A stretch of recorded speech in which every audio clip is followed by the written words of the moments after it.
In 1999, we had made improvements in the way we isolate islets, and science is changing. And when we started our first clinical trials in 1989, there was only a few drugs available, particular steroids.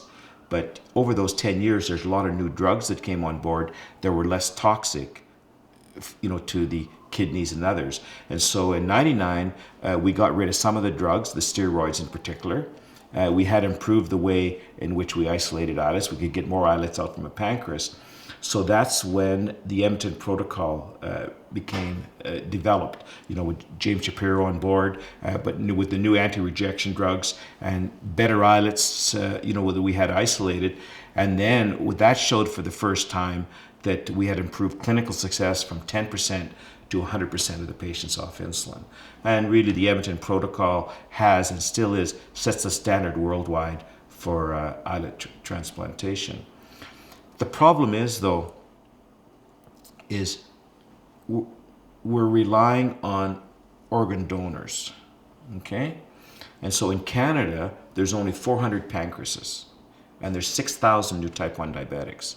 I mean, you might find that surprising, but right across Canada, in fact, Canada is one of the lowest, of the developed countries, we're one of the lowest organ donation countries in the world. Why? I'm not too sure. And we're trying to change that.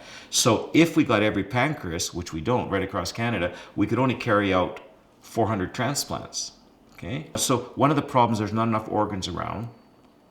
So we've tried to think, maybe we should try to develop an alternate source.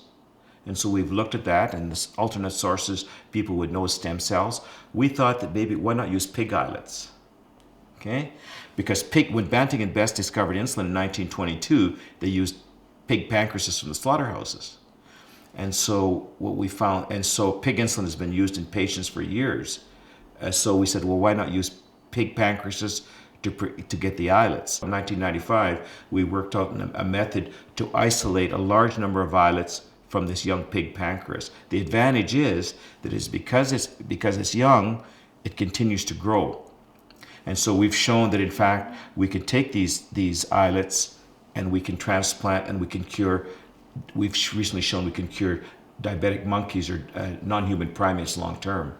And so that was the first step that shows that you could use pig islets to cure diabetic non-human primates long term. So that has set the stage for us to now we're in the process of seeing if we can start a small clinical trial using pig islets in human.